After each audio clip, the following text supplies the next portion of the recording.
Who is it? Bonsai! Daniel LaRusso here for LaRusso Auto. We are chopping prices on all of our inventory. Johnny? I knew it was you. This is Johnny Lawrence. He and I go way back. Oh, this is the guy whose ass you kicked. If you want to get technical, I kicked his face. Hey, where you going, Coleman? Oh, I didn't know you guys were trying to buy beer. I'm still... Hey! Watch your car, man. Get the hell out of here, loser.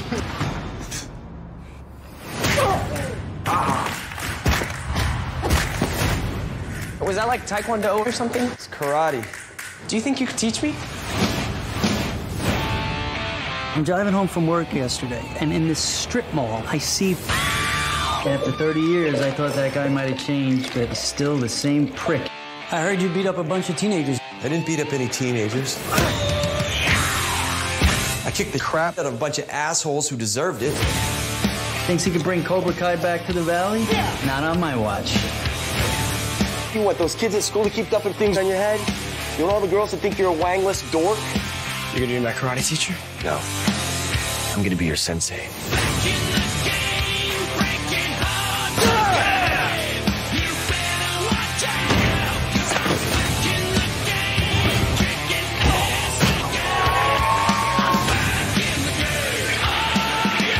I'm gonna teach you the style of karate that was taught to me. A method of fighting your pansy ass generation desperately needs. Okay, let's see what you got. She's a girl. And? I'm sorry. Are you okay? What the? Girl's a natural cobra. Johnny, you and I, we aren't done.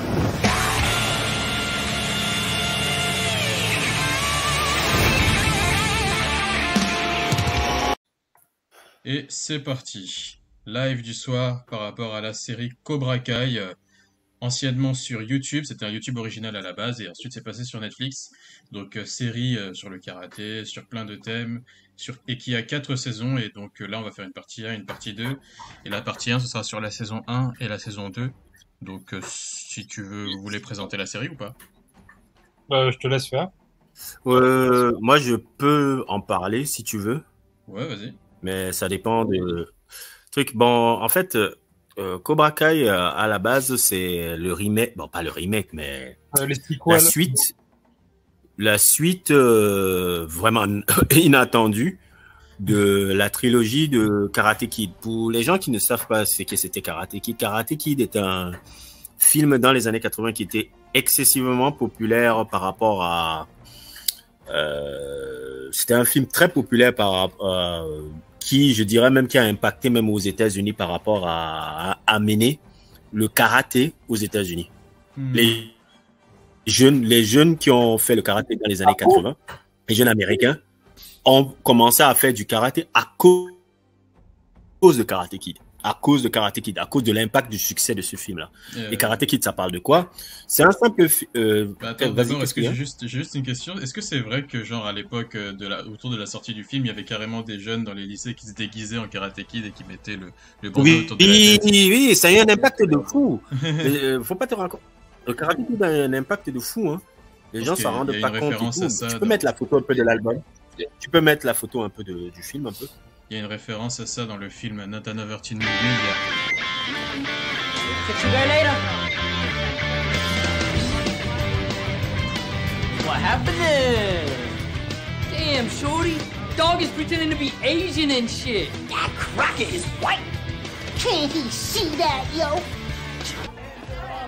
What up, my yellow brothers? Jinx in the house!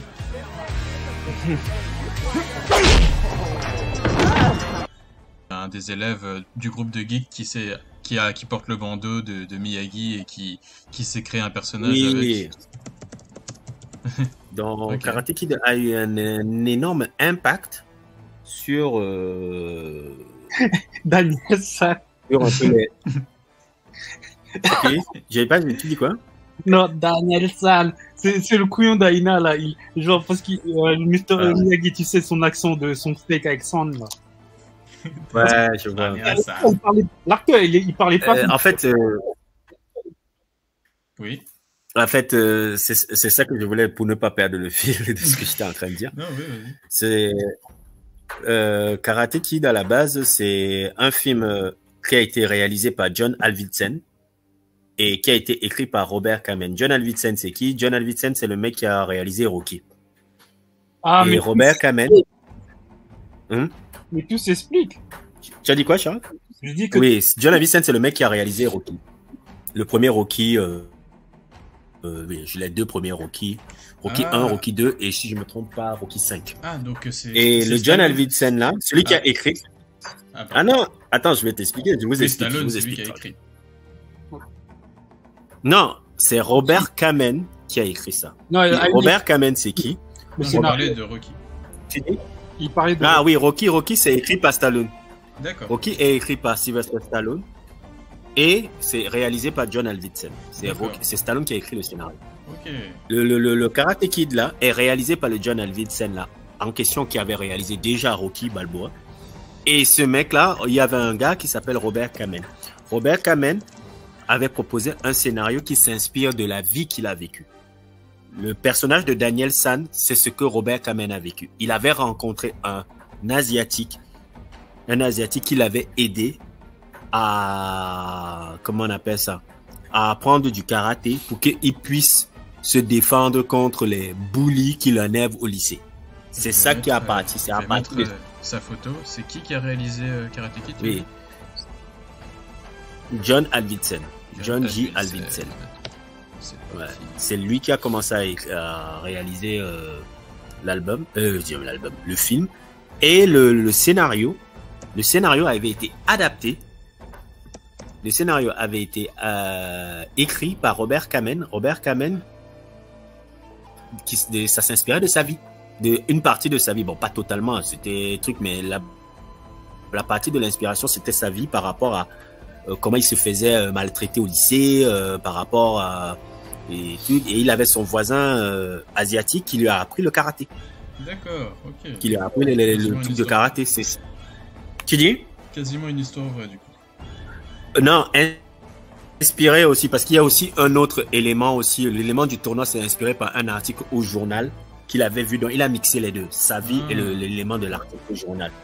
Le truc de la fin que tu vois, de trucs. C'est ça qui a inspiré sa vie. Et Karate Kid, ça parle de quoi? C'est une histoire simple. C'est un jeune qui s'appelle Daniel Larusso, joué par Ralph Macchio. Ralph Macchio un peu, bon, je vais développer qui est Ralph Macchio parce que c'était une star, un peu jeune star des années 80. Jeune teenager star des années 80, mais ça, je vais développer ça après. Mais Daniel San, comme il s'appelle, Daniel Larusso est un jeune qui vient d'arriver à Los Angeles. Et quand il vient à Los Angeles, ce qui se passe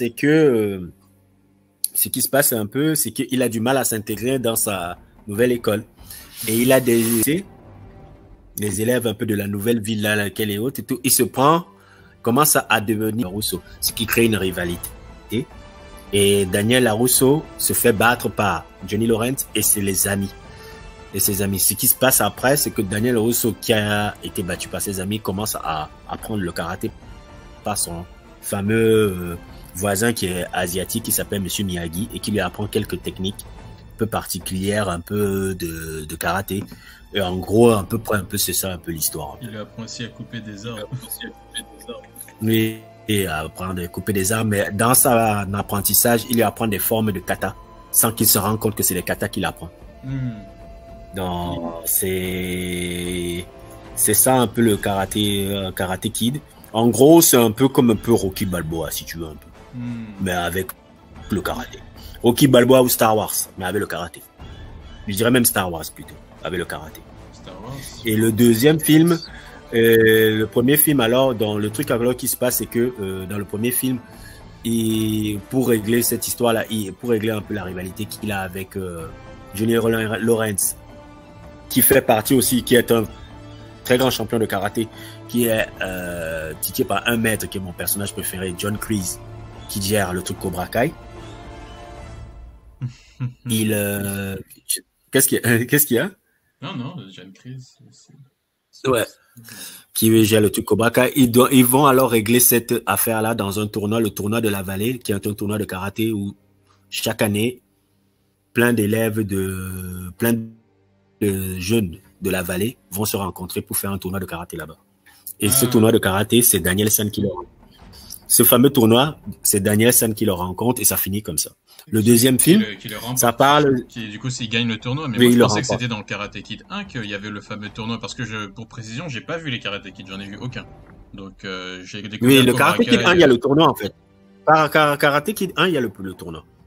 Ça se déroule dans le tournoi de la vallée, c'est toute la ville, en fait. C'est même pas seulement les élèves, c'est toute la ville. D'accord. Non, mais parce que tu avais dit Karate Kid 2, c'est là où il y a le tournoi.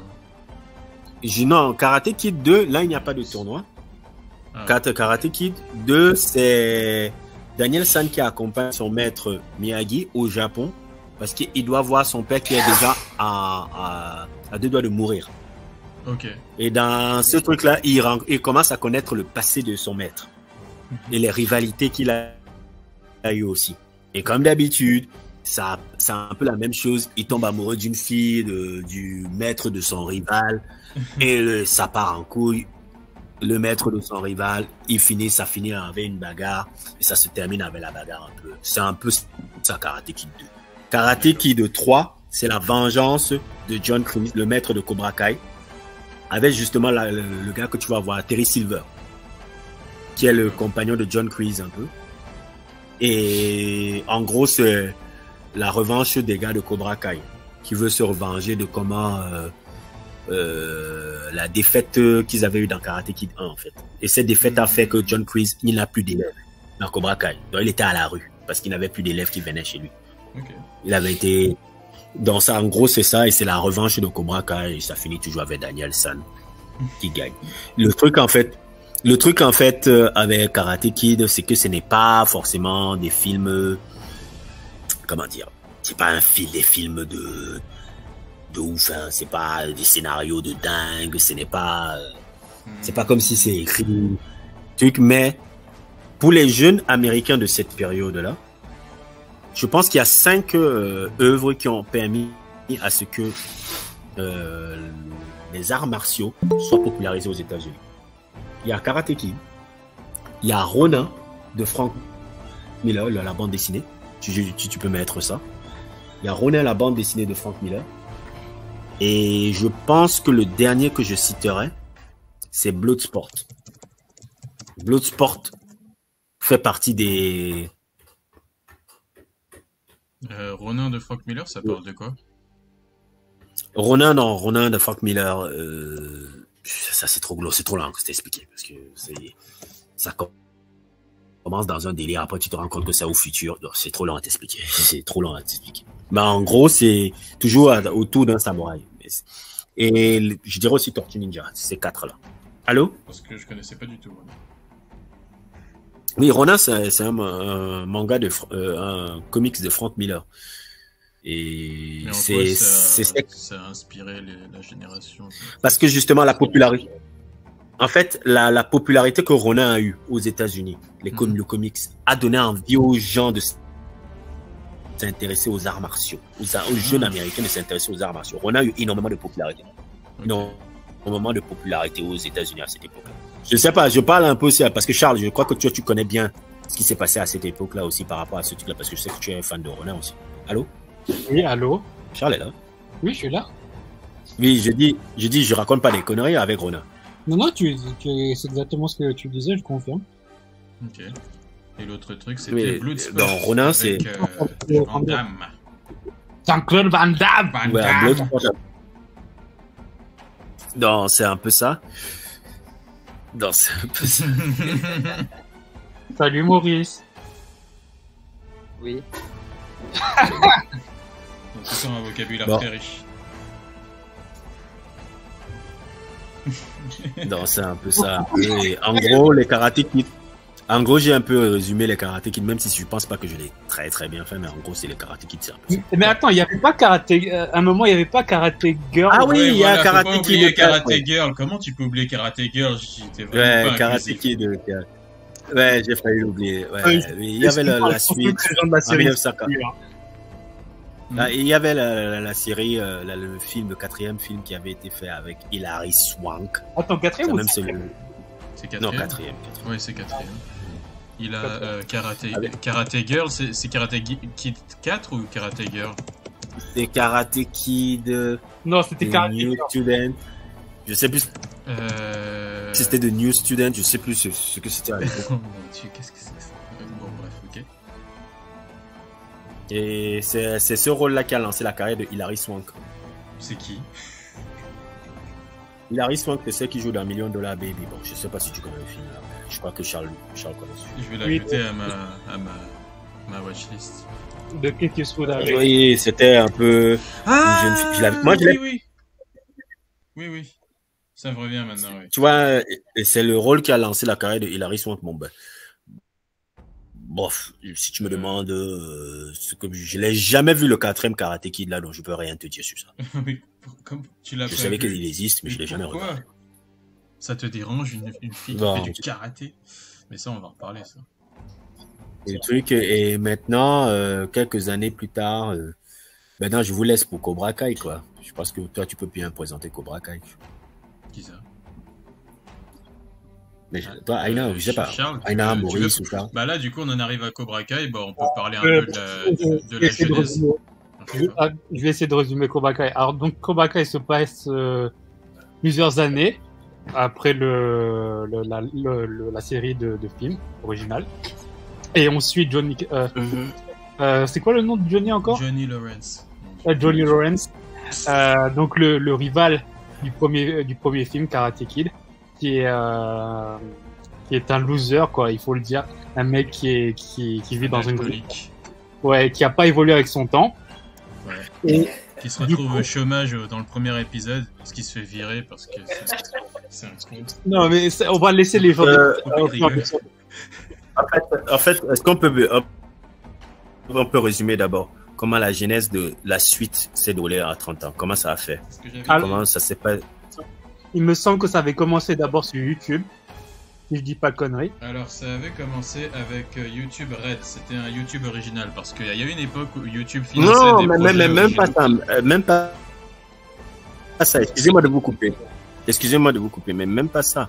Mais comment ça a commencé? Comment ils ont eu l'idée de refaire une suite 30 ans, presque plus de 30 ans après? Parce que on le proposait depuis des années à Ralph Macchio et à William Zwenka, celui qui joue le rôle de Johnny Lawrence, le méchant de Karate Kid 1, si on veut dire, de revenir pour une suite de Karate Kid, et il refusait tout le temps. Et puis il y a eu cette idée, c'est parti d'un épisode de How I Met Your Mother. Il y a un épisode de How I Met Your Mother où le personnage de Ralph Macchio, l'acteur qui joue dans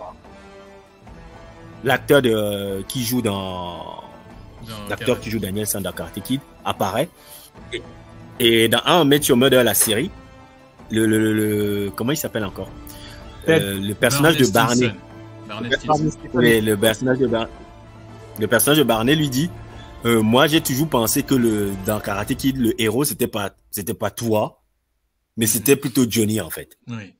Et de l'idée de faire une suite de Cobra Kai est partie de là, parce que les 3 créateurs de Cobra Kai, j'ai oublié leur nom, les 3 juifs là. Ils sont juifs, non, c'est pas comme si on les a appelés qu'ils ont la lèpre, ils sont juifs, mais j'ai oublié, c'est bon. C'est la façon dont tu le dis. Les 3 juifs là, ils ont les 3 juifs qui ont créé, ils sont partis de cette idée. Aiden Schlossberg et Josh Held. Si tu peux mettre leur photo, ce serait bien. Je vais essayer de trouver une photo où ils sont à 3. Ah, et il y en a beaucoup. Ouais.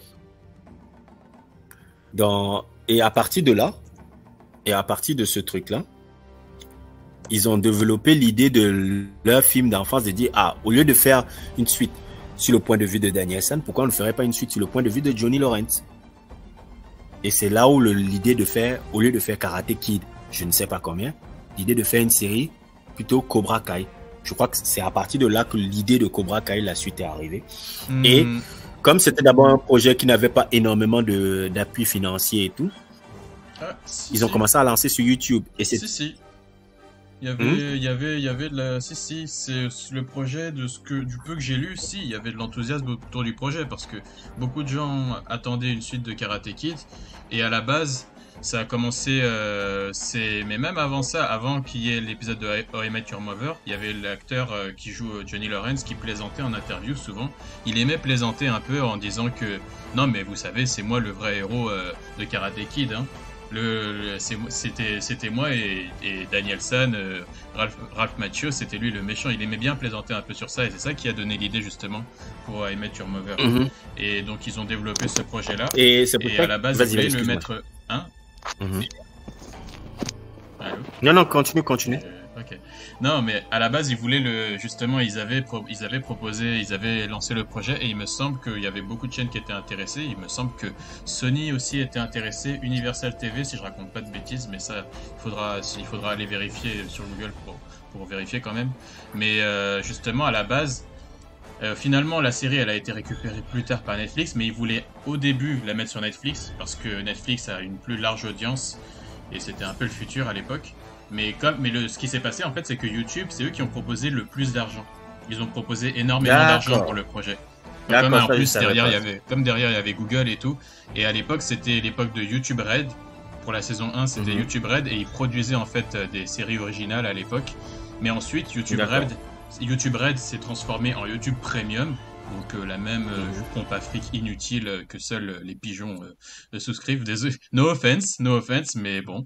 Et en fait, la différence entre YouTube Red et YouTube Premium, c'est que YouTube Premium ne produit plus de séries originales. Il y a un feedback, Gigi. Désolé.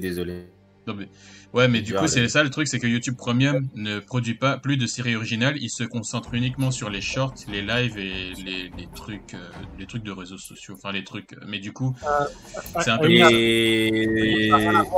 Vas-y, Maurice, tu as quelque chose à ajouter? Ouais, au départ, c'était une bataille d'enchères entre Netflix et les autres productions, YouTube et tout ça. Et c'est YouTube qui a gagné, c'est pour ça que c'était sur YouTube. Et bon, sur YouTube, ça avait très peu de visibilité parce que personne n'avait YouTube Red. Il me semble que le premier épisode était visible gratuitement. Hein. Ouais, mais dans l'ensemble, on va dire. Ouais, c'est vrai. Mais t'allais dire quoi, chien? Non, je disais le YouTube Red et les YouTube original, c'était un concept con en fait, mais bon. Ouais, bah de toute façon, ils arrêtent ça. Enfin, je suppose qu'il y avait trop de concurrence avec Netflix et tout. Je sais pas. Du coup, je vais continuer le résumé, hein. Oui, non, en fait, il y a pas encore un truc vous avez oublié de parler. Il faut dire aussi merci à Will Smith. Comment ça, Will Smith? Par rapport à Cobra Kai. Parce que Cobra Kai a été soutenu, le projet a existé parce que les trois créateurs qu'on voit là, les trois juifistes là, les trois juifs qu'on voit dans la photo là, sont partis proposer d'abord le projet pour être financé par Overbrook Entertainment. Overbrook Entertainment, c'est quoi? C'est la société de production de Will Smith. Et comment ils ont réussi à contacter la société de production de Will Smith? Ils ont réussi à contacter la société de production de Will Smith par le beau-frère de Will Smith, qui est Caleb Pinkett. Caleb Pinkett, c'est le petit frère de Jada Pinkett. Il travaille là-bas aussi. Ok. Parce qu'il travaille à trois. James Lasseter, Will Smith et Caleb. Et c'est un des trois créateurs. Tu peux même mettre la photo même Overbrook Entertainment, tu vois, bon, il a fait des bonnes choses. Et c'est pas Caleb, le petit frère de Jada Pinkett, que il a soumis à Will Smith et à James Lasseter le projet d'une suite de Cobra Kai. Pourquoi ils l'ont demandé? Parce que Overbrook détient les droits de Karate Kid. C'est pour ça que c'est eux qui ont fait la suite le remake de Karate Kid avec le fils de Jaden Smith là. Les droits de Karate Kid appartiennent. Les droits de Karate Kid appartiennent à Will Smith et sa société de production. Donc, ils ne pouvaient pas faire une suite sans partir les voir. Ok. J'ai envie de dire, comme quoi, Jada Pinkett est partout. Ils pouvaient pas... Non, mais je pense que c'est elle qui a dit oui. Je pense ça serait bien de faire une suite. Mais bon. En tout cas, juste pour résumer la genèse rapidement, et on va arriver au synopsis de la série en elle-même. Oui, en gros, d'abord il y a eu YouTube Red, ensuite il y a eu YouTube Premium, puis ensuite YouTube Premium a dit à Cobra Kai, bon, soit vous mettez fin à la série, soit vous switchez sur une autre plateforme parce que nous on va fermer boutique, et c'est là que du coup Cobra Kai est arrivé sur Netflix. Mais entre temps, Netflix convoitait Cobra Kai depuis longtemps parce que ça a été un succès critique incroyable. Il y a eu ça a été le YouTube original qui a fait le plus de vues, ça a même été félicité par les PDG de YouTube, et sur Rotten Tomatoes, vous savez combien c'est la note de l'audience de Cobra Kai la saison 1? 90? Nope. 100%. 100%. Et sur Rotten Tomatoes, faut pas regarder les notes critiques, faut regarder les notes des audiences. C'est ça la seule valeur de Rotten Tomatoes. Et Cobra Kai saison 1, c'est 100%. C'est pas 99, c'est 100%. Et c'est comme ça que la saison 3 est diffusée ensuite sur Netflix, et après la saison 4, mais aujourd'hui on va juste parler de la saison 1 et 2. Et voilà. Et tu voulais rajouter quelque chose, Maurice? Non, c'est bon. Du coup, voilà, Charles disait le personnage de Johnny Lawrence, qui est le méchant en gros de Karate Kid 1, c'est lui maintenant le personnage principal, donc on a inversé un peu la perspective. Il y a le personnage de Miguel, qui est son voisin mexicain. Il est mexicain? Oui, c'est ça. Il est équatorien. Ok, d'accord, non mais désolé. Ouais, on tient à préciser, on n'est pas raciste, on est noir. Merci, ça résume tout. Et du coup, il y a le personnage de Miguel et le personnage de Danielson, évidemment, qui est encore là. Donc c'est censé se passer à Los Angeles, même si c'est tourné à Atlanta, si j'ai bien vu. Et il y a aussi le personnage de la famille de Daniel, donc sa fille, la femme, le fils, et les amis du lycée de Miguel. Donc, donc je vais faire un résumé. Donc, donc, ça se passe des années après le premier Karate Kid, hein. Et donc Johnny Lawrence, le rival et le méchant du premier, il est adulte, il est un peu financièrement dans la merde parce que c'est un déchet ce mec, alcoolique, il gère mal sa vie, il sait pas quoi faire. Ouais, mais t'es juste un rageux. Johnny, c'est le meilleur personnage de la série. Mais il faut. Attends, vous allez donner des bons points. Il faut dire à quel. Vas-y. Et en fait, par concours de circonstances, en fait, il se retrouve à entraîner son voisin, qui est un jeune lycéen qui s'appelle Miguel, qui vient d'Équatorial, c'est ça que tu as dit, Maurice? D'Équateur. Et du coup, ce jeune homme qui se faisait bully grâce aux entraînements de Johnny Lawrence, il parvient à défaire ses bullies et il devient populaire. Et ça commence à créer tout un engouement sur les arts martiaux.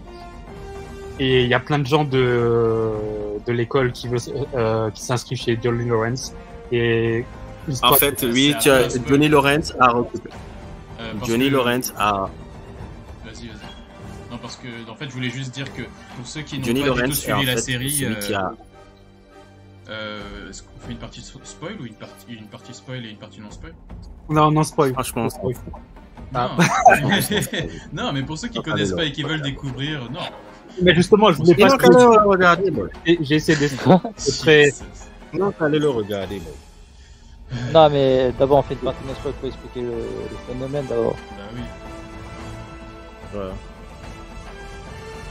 Oui. Ouais, tu vois, vous avez... Donc, tu disais le personnage de Johnny Lawrence, en fait. Le personnage de Johnny Lawrence, en fait, faut comprendre aussi qu'il, comme la défaite qu'il a eue dans Karate Kid 1 l'a traumatisé. Parce que il était un fils de riche. Dans Karate Kid 1, c'est qui? C'est un fils de riche. On va dire beau-fils de riche parce que c'est sa mère s'est mariée avec un monsieur très fortuné. Il a grandi dans un élément fortuné. Mais même s'il a grandi dans un élément fortuné, son beau-père le maltraitait. Même s'il a grandi dans comme un enfant riche. Et le truc, c'est que sa vie, depuis la défaite qu'il avait eue dans Cobra Kai, dans Karate Kid 1, est partie en spirale. Il est devenu alcoolique, il est, bon, j'aime pas le mot, mais un peu loser, un peu paumé. Un peu paumé. Et l'arrivée de Miguel change ça. L'arrivée de Miguel qui, lui aussi, s'était fait bully par ses camarades du nouveau lycée parce que lui, Miguel arrive un peu comme Daniel San dans Karate Kid 1. Jeune gars qui a une mère célibataire et qui arrive dans une nouvelle ville. Et dans cette nouvelle ville-là, il a du mal à s'intégrer et les jeunes le prennent à partie en essayant de le bully déjà. Et dans la scène qui se déroule dans cette épicerie, Johnny, qui passait déjà une sale journée et tout, aide malencontreusement Miguel à ce truc. Et Miguel découvre comment le karaté par Johnny qui arrive à les défaire en faisant du karaté. Oui. Et tout. Cet événement crée de l'admiration par Miguel. Et Miguel insiste à ce que Johnny puisse l'entraîner, qu'il puisse avoir les mêmes trucs. Johnny refuse d'abord, mais après, il a une épiphanie, et de cette épiphanie-là, il remet en place le Cobra Kai. Cobra Kai, c'était quoi? Cobra Kai, c'était le dojo de son maître de base qui s'appelait John Kreese, qui était aussi le méchant de truc. Et il va devenir le maître de Miguel, et c'est comme ça que l'histoire de Cobra Kai commence. C'est ça. Et on va juste pour conclure pour la partie non spoiler, parce qu'après on va expliquer aussi.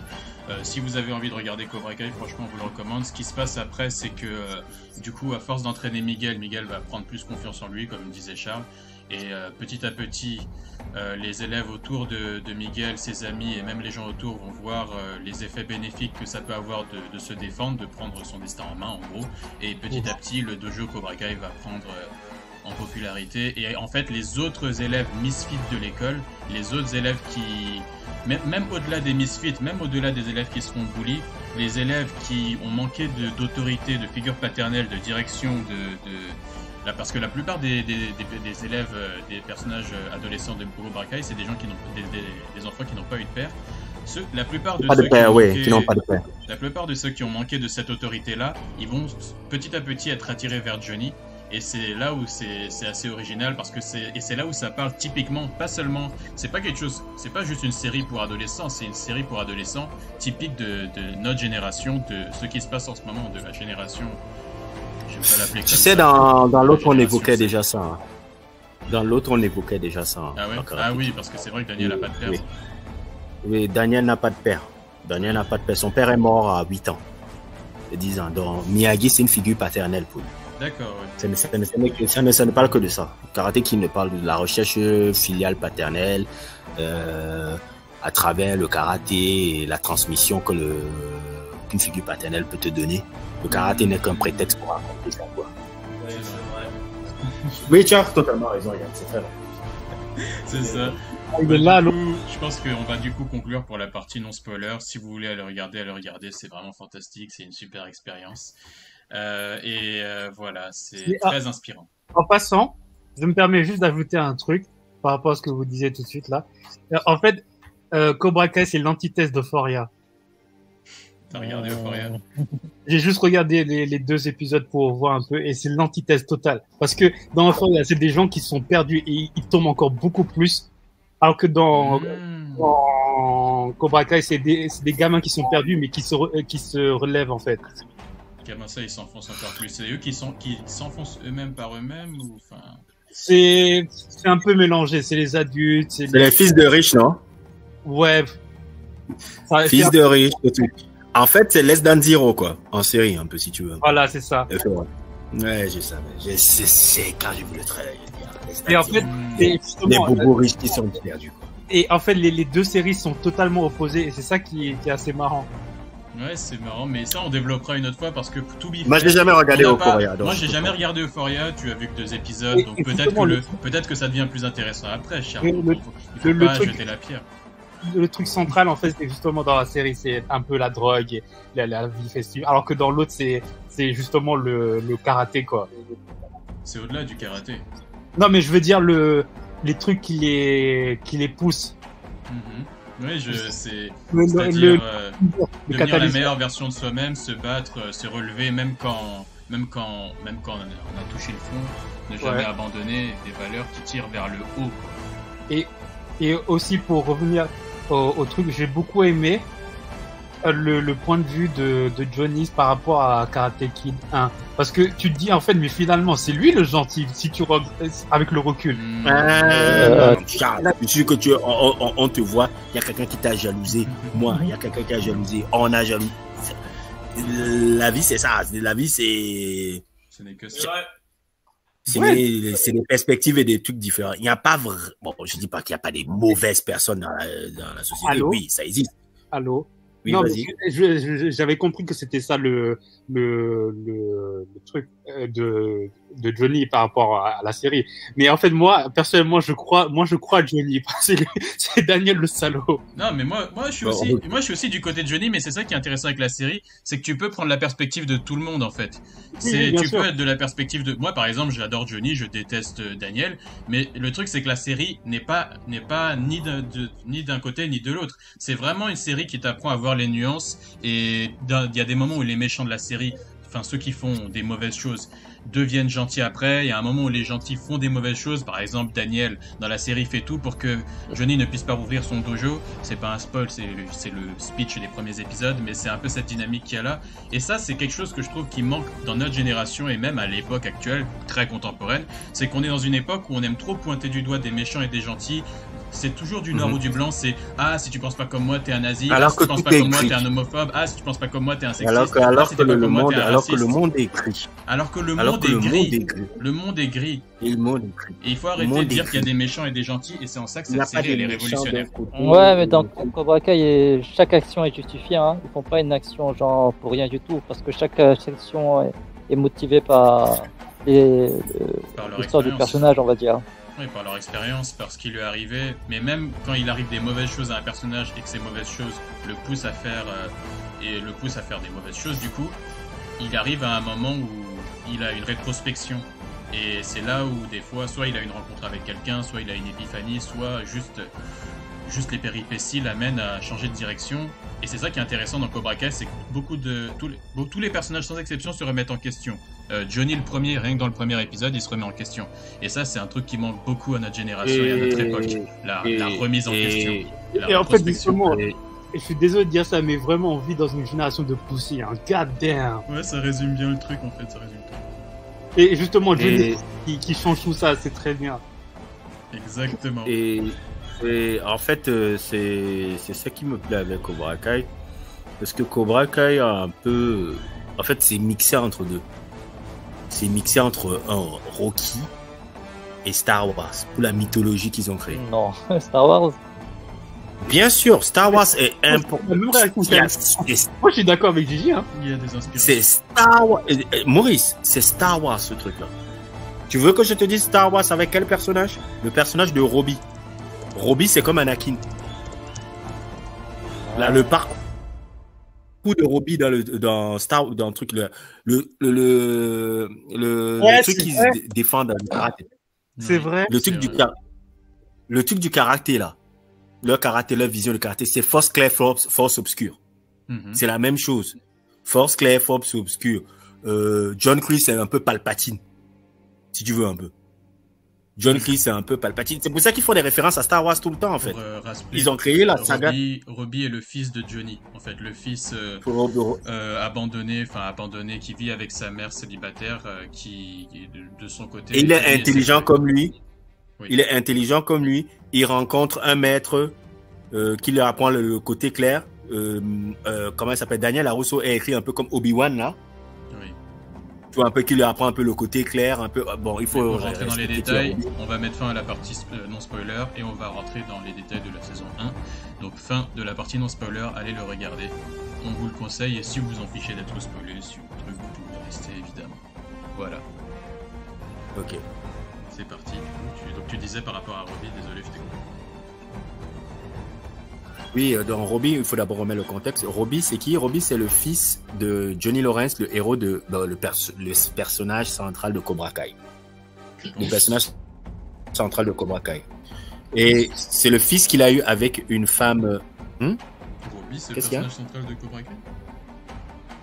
Non, je dis le personnage central de Cobra Kai, c'est Johnny Lawrence. Oui. Je dis c'est le fils du personnage central, Oui. Johnny Lawrence.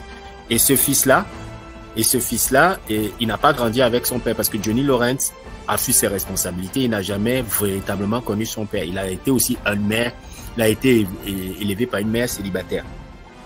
Maintenant,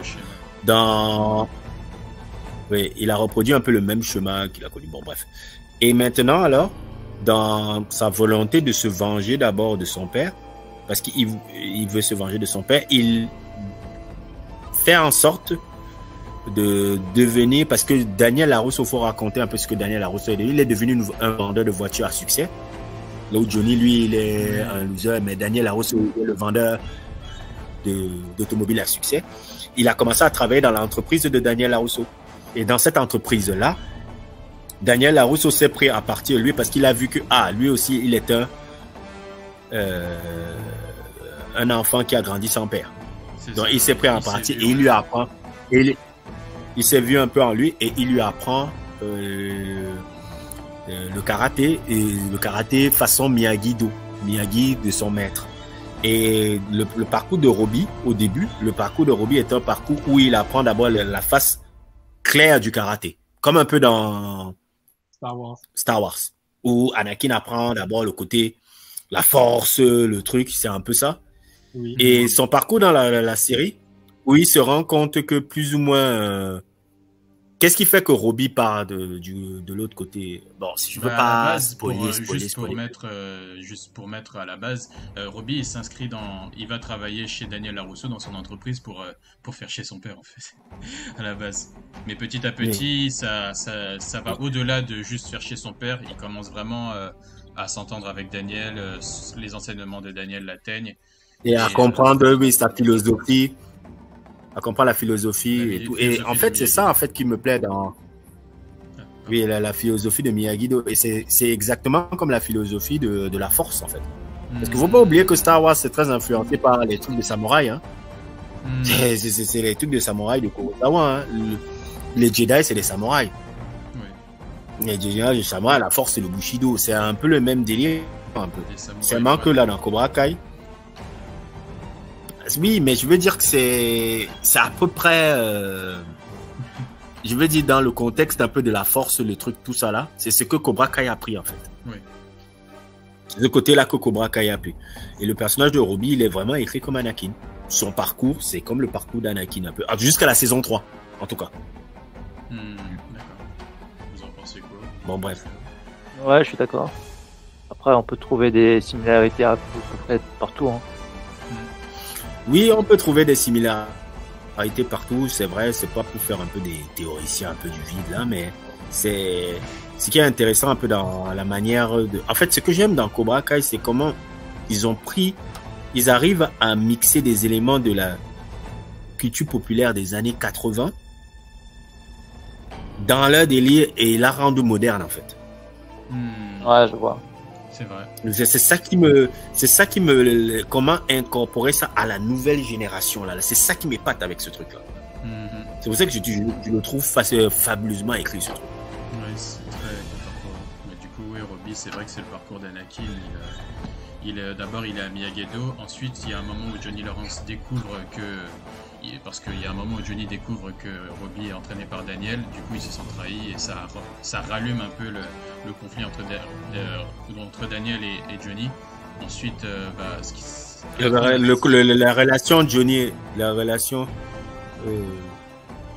les trucs que Johnny et Robbie ne s'entendent pas avec son père, ça fait un peu Dark Vador, Luke. Je sais pas si tu vois un peu. Oui. C'est le même délire.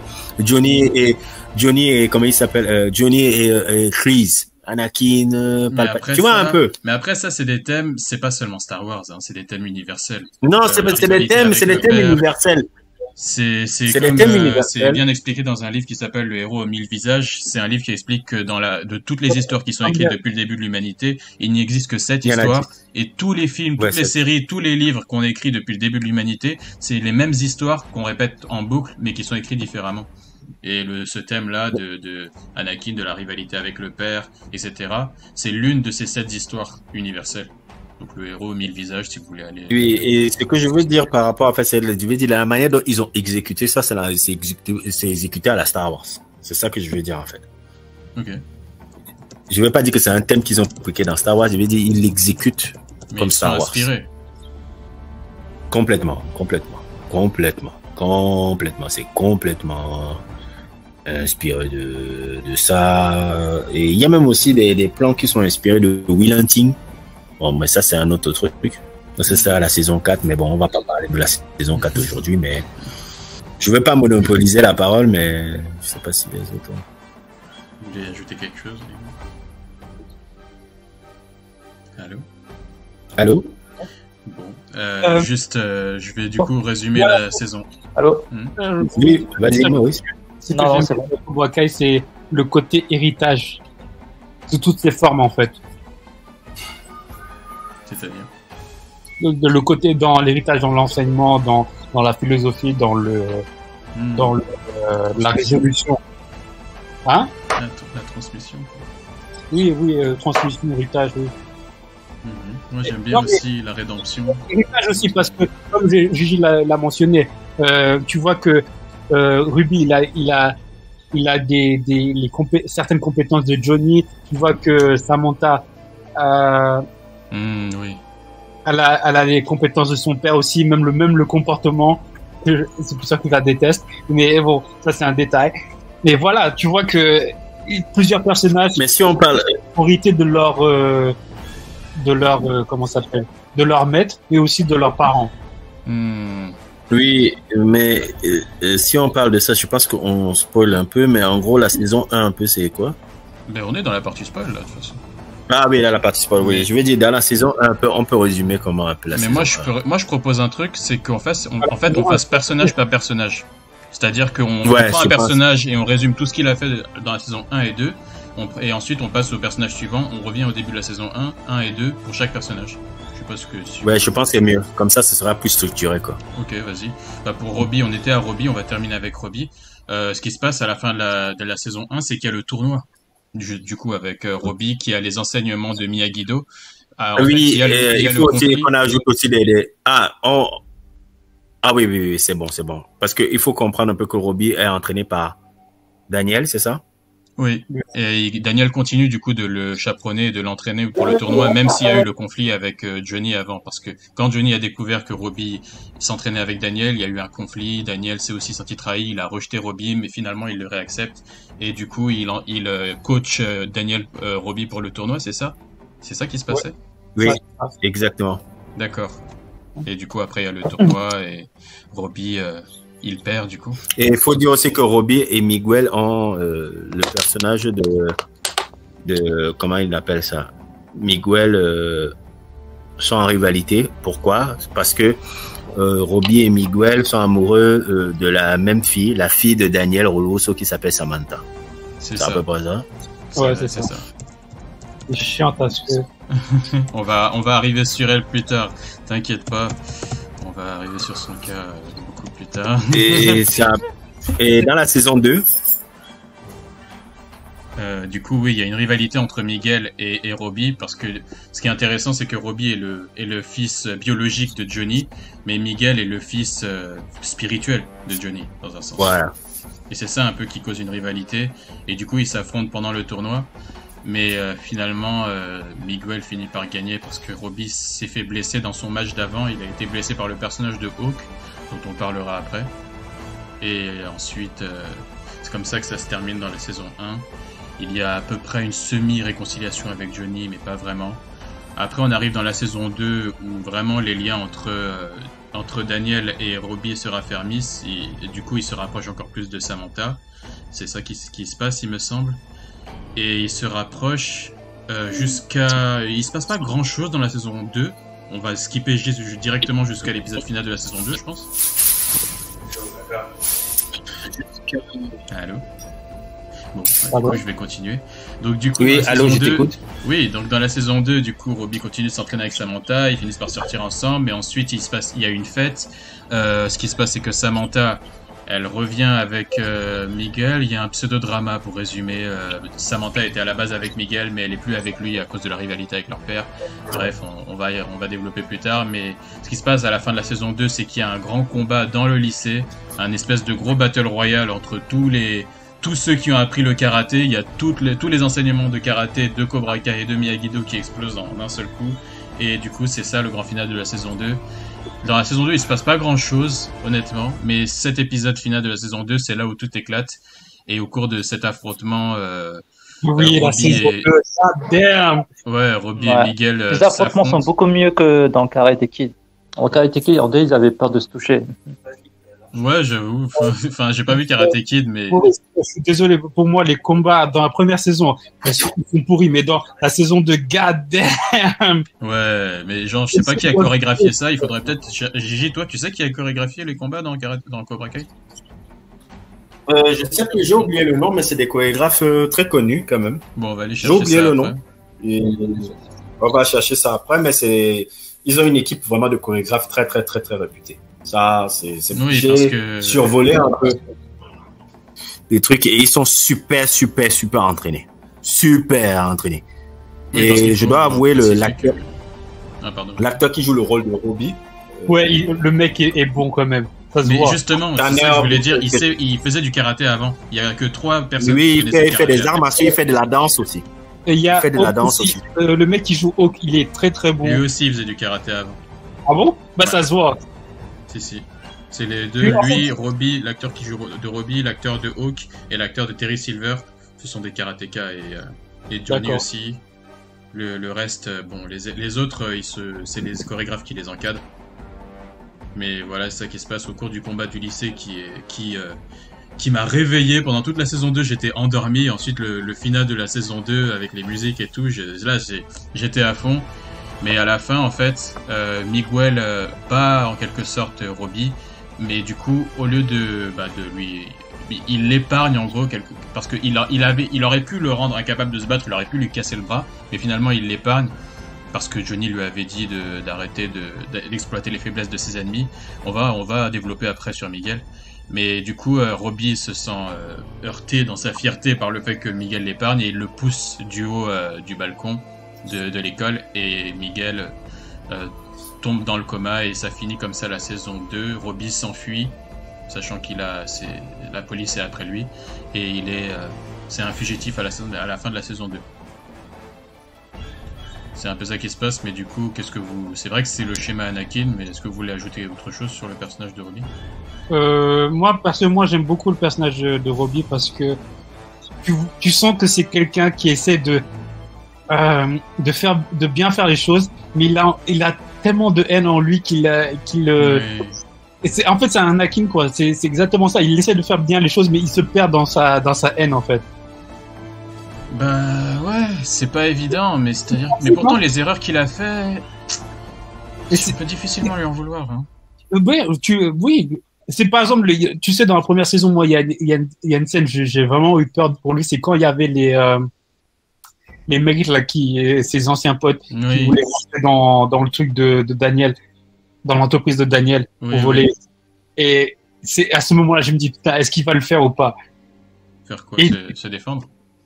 Non, est-ce qu'il va les laisser entrer et tout? Et moi, oui. Ouais, ça aurait fait mal qu'ils trahissent Daniel quand même. Ouais, comme ça, moi, j'avais peur pour lui, quoi. Et quand même, malgré sa haine, il a des convictions, en fait.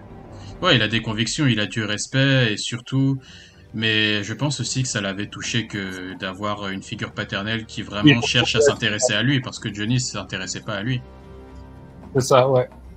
Et comme c'était la première fois que ça lui arrivait, il pouvait pas trahir Daniel comme ça, parce que sans Daniel, il a vraiment plus rien, quoi. C'était un peu ça. Moi, je pense que c'est comme ça que je l'ai interprété. Hein. Non, je l'ai un peu interprété comme ça. Et en plus, ils ont mis, je trouve qu'ils l'ont. Tu vois la fameuse scène dans. T'as pas vu Karate Kid, mais moi et Gigi l'ont vu. Tu sais la scène là où si c'est dans Cobra Kai, où il nettoie la voiture là. Oui.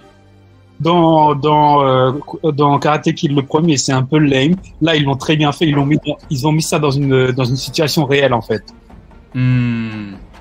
Et franchement, tu dis waouh, ok. Dans une situation réelle, c'est-à-dire C'est-à-dire parce que dans Karate Kid, genre, il y a le Mr. Miyagi qui lui montre, qui lui dit de nettoyer la voiture. Et ensuite, le gars, il dit, bah, comme dans Robbie, il lui dit, ouais, mais ça sert à quoi? Et il lui donne des coups et il bloque, en fait. Mais c'est juste en mode, tu vois ce que tu sais faire maintenant. C'est en mode entraînement. Alors que dans Cobra Kai, c'est genre, le mec, il allait se faire péter la gueule. Ah, c'est-à-dire que, d'accord, je sais pas. Ah, parce que j'ai pas vu Karate Kid, donc je peux pas comparer ça. Ouais, donc dans Cobra Kai, en fait, il veut dire que ce qu'il veut dire, c'est que dans Karate Kid, la scène de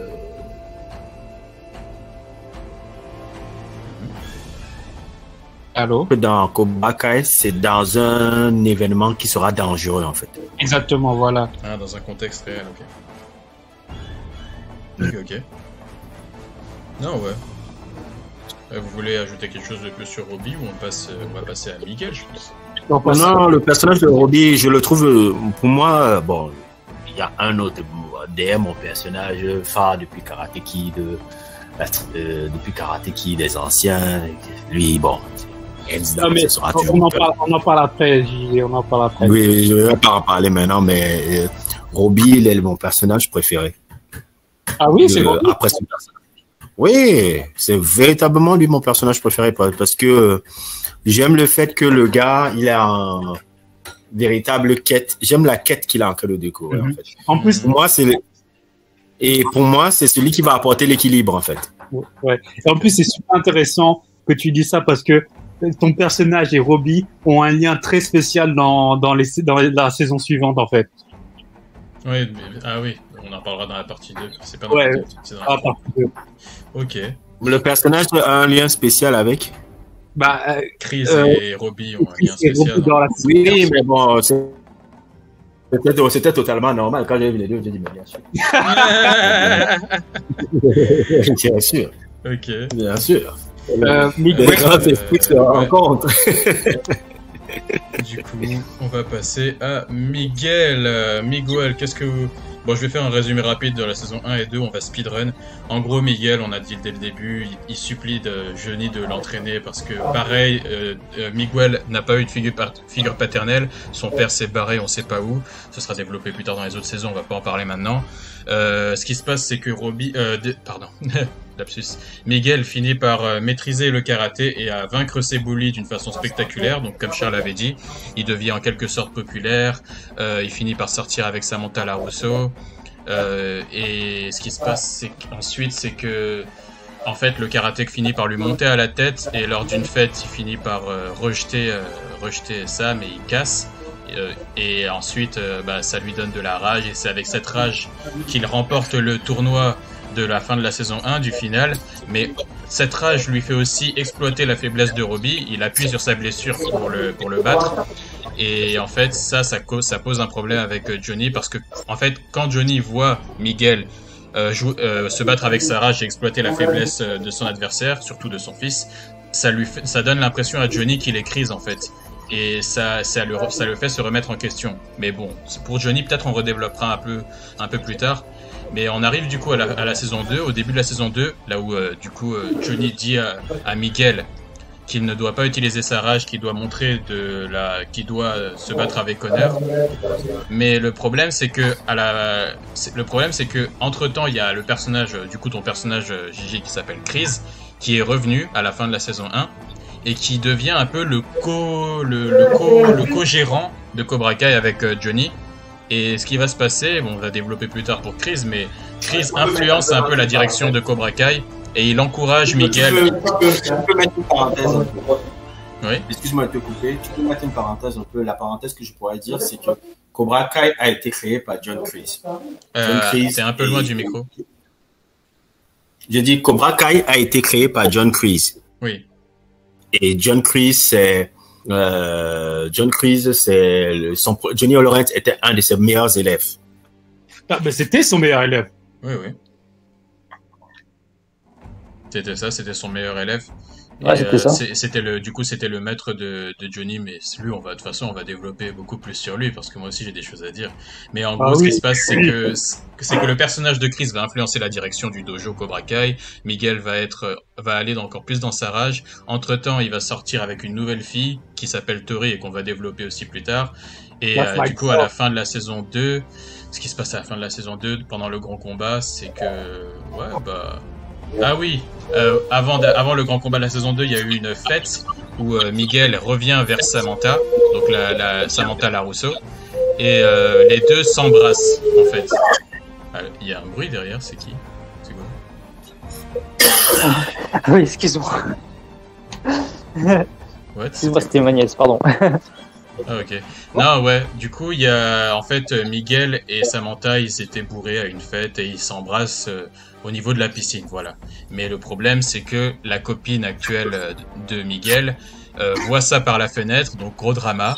Le drama fait que la copine démarre le combat à la fin de la saison 2, le grand combat final, et elle veut casser la gueule à Samantha LaRusso.